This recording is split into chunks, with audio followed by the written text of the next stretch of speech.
Assalamualaikum warahmatullahi wabarakatuh. Halo teman-teman semuanya. Selamat datang di podcast kami.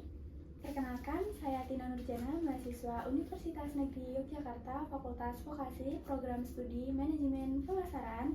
Podcast ini dibuat sebagai salah satu bentuk pemenuhan tugas akhir semester mata kuliah Pancasila. Pada kesempatan kali ini, kami akan membahas topik Pancasila sebagai paradigma pembangunan pendidikan. Ya, seperti yang kita ketahui, Pancasila merupakan dasar negara sekaligus pedoman dalam kehidupan masyarakat Indonesia, termasuk dalam bidang pendidikan. Pendidikan tidak hanya bertujuan menciptakan generasi yang cerdas secara akademik, tetapi juga membentuk karakter moral, sikap toleransi, dan rasa persatuan sesuai dengan nilai-nilai Pancasila. Nah, Pancasila sebagai paradigma pembangunan pendidikan berarti bahwa seluruh proses pendidikan, mulai dari tujuan, metode pembelajaran, hingga sikap peserta didik dan tenaga pendidik harus berlandasan nilai ketuhanan, kemanusiaan, persatuan, demokrasi, dan keadilan sosial. Dengan demikian, pendidikan dapat menghasilkan generasi yang tidak hanya unggul, tetapi juga berakhlak dan bertanggung jawab terhadap bangsa dan negara. Di era modern saat ini, dunia pendidikan menghadapi berbagai tantangan seperti perkembangan teknologi, pengaruh media sosial, hingga menurunnya nilai etika pada generasi muda. Oleh karena itu, nilai-nilai Pancasila sangat penting diterapkan dalam pembangunan pendidikan agar tercipta generasi yang tidak hanya pintar tetapi juga berkarakter dan memiliki rasa cinta terhadap bangsa. Nah, melalui podcast ini, kami berharap pembahasan yang disampaikan dapat menambah wawasan dan pemahaman mengenai pentingnya Pancasila dalam pembangunan pendidikan di Indonesia. Nah, untuk membahas topik ini lebih dalam, saat ini saya sudah bersama narasumber dari mahasiswa Universitas Tunas Pembangunan. Boleh dong perkenalkan diri, nama, dan asal jurusan? Oke, baik, terima kasih sebelumnya. Halo teman-teman, perkenalkan nama saya Dimas Eka Wibowo. Saya mahasiswa semester 4 dari Universitas Tunas Pembangunan Surakarta. Saya ambil jurusan di Prodi Kepelatihan Olahraga Fakultas Ilmu Pendidikan. Nah, untuk membahas topik lebih dalam, aku pengen nih tanya sama kamu. Nah, menurut kamu apa makna Pancasila sebagai paradigma pembangunan pendidikan? Menurut saya Pancasila berpatok atau malu patok pedoman. Masih awal.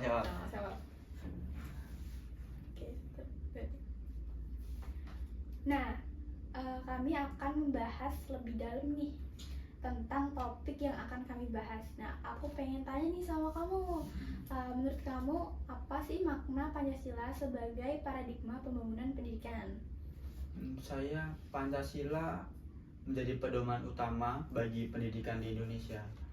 Tapi Pancasila itu pendidikan di Indonesia itu lebih berfokus pada mengunggulkan murid-murid yang pintar dalam akademik, tapi kurang memperhatikan moral, akhlak, dan juga sikap para murid-muridnya. Nah, dari jawaban kamu, apakah ada sila yang menuju ke jawaban kamu? Ada, lebih tepatnya pada Pancasila sila kedua, yaitu keadilan sosial, kemanusiaan yang adil dan beradab. Pancasila sila kedua, kemanusiaan yang adil dan beradab. Kata beradab di situ bisa diartikan sebagai moral, karakter, dan juga sikap manusia. Nah, nilai-nilai Pancasila itu penting nggak diterapkan dalam dunia pendidikan saat ini menurut kamu? Penting, karena tantangan generasi saat ini yaitu dari karakter itu sendiri dan juga pengaruh negatif dari media sosial utamanya. Nah, kamu kan sebagai mahasiswa pendidikan olahraga, bagaimana penerapan nilai Pancasila dalam kegiatan olahraga? Dalam olahraga ini Pancasila bisa diterapkan melalui sportivitas. Contohnya kerjasama tim, disiplin, dan juga saling menghargai.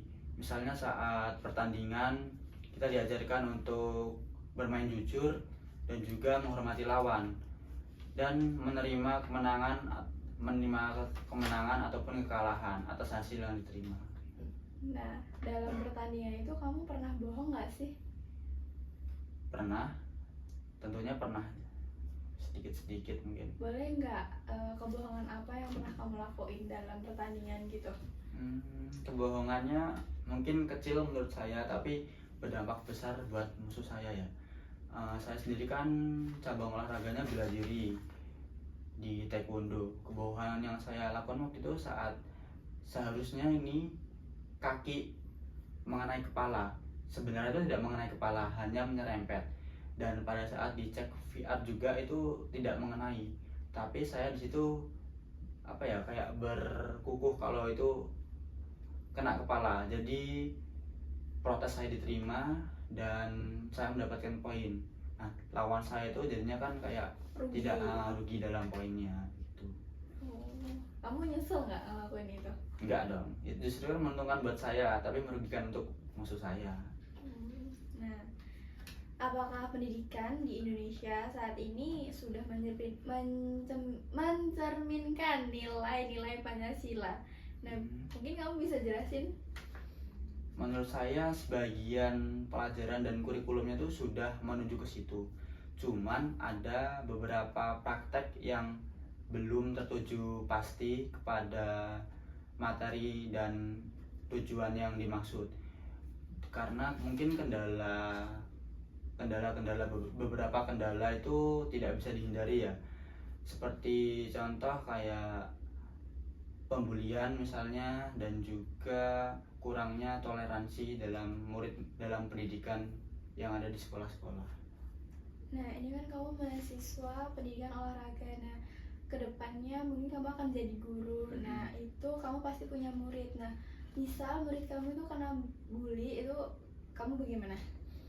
Kalau saya perannya sebagai guru nih, melihat dua murid, yang satu membuli, yang satu dibully, mungkin tindakan saya yaitu memberi pelajaran kepada murid yang membuli terlebih dahulu, memberi edukasi agar tidak menjadi murid yang suka melecehkan atau menjelekkan orang lain. Dan setelah itu mungkin saya bisa memberi ketenangan atau memberi efek jenuh kepada murid yang membuli itu. Dan juga bisa saya membantu menenangkan kembali murid yang menjadi korban bullying itu tadi. Nah, kamu kan tadi menyebutkan edukasi. Nah, edukasi apa sih yang kamu berikan ke pembuli murid kamu ini? Mungkin edukasinya itu tidak berfokus pada edukasi aja ya, berfokus juga pada efek jerah itu tadi, seperti menghukum atau memanggil orang tua. Misalnya kan dulu waktu SD kan kita juga sering itu bisa jadi korban ataupun menjadi orang yang membuli. Nah, efek jerah yang diberikan guru kepada kita kan salah satunya yaitu memanggil orang tua. Nah, itu mungkin bisa menjadi pilihan di zaman sekarang. Oh, oke, baik. Nah, aku pengen tanya lagi nih sama kamu, bagaimana sih cara pendidik atau mahasiswa menanamkan rasa persatuan dan kerjasama kepada peserta didik? Kalau itu menurut saya bisa dilakukan dengan cara kerja kelompok, gotong royong di lingkungan sekolah, berdiskusi di dalam kelas. Itu bisa mengikat mereka menjadi satu dan juga mempererat gitu. Sepakat sih, soalnya aku juga mahasiswa, sepakat banget sama jawaban kamu. Nah, aku juga pengen tanya lagi nih, apakah perkembangan teknologi dan media sosial mempengaruhi penerapan nilai Pancasila? Iya, sangat mempengaruhi. Oh iya ya? Teknologi memiliki dampak positif karena dalam pendidikan itu bisa membantu guru dan juga murid dalam sistem belajar mengajar. Tapi juga dapat memiliki dampak negatif karena di media sosial itu sering kita itu menerima atau mendapatkan kabar hoax dan juga cyberbullying yang dilontarkan dari teman-teman di media sosial. Dan mempengaruhi interaksi sosial. Jadi murid-murid itu bisa jarang berinteraksi dengan teman-temannya, lebih fokus di depan layar HP. Tuh. Nah, ini kan membahas teknologi ya. Nah, kamu kan sebagai generasi Gen Z, itu kan mungkin ya, generasi Gen Z kan mungkin lebih canggih untuk mengotak-ngatik teknologi nih. Nah, kamu apakah tetap menerapkan nilai Pancasila dalam penggunaan teknologi ini? Tentunya bakal selalu menggunakan nilai-nilai Pancasila dalam berteknologi. Oke, nah bagaimana peran kamu sebagai mahasiswa dalam menjaga dari menerapkan nilai Pancasila di lingkungan kampus? Menurut saya, mahasiswa memiliki peran sebagai contoh bagi lingkungan sekitar dengan menerapkan sikap toleransi, tentunya menghargai pendapat orang lain, disiplin, dan juga aktif dalam lingkungan organisasi di kampus gitu. Nah, kamu kan menyebutkan organisasi, apakah kamu ikut organisasi gitu di kampus? Untuk saat ini saya mengikuti beberapa organisasi yang aktif. Apakah ada organisasi, kan ada internal dan eksternal. Itu kamu ikut eksternal atau internal?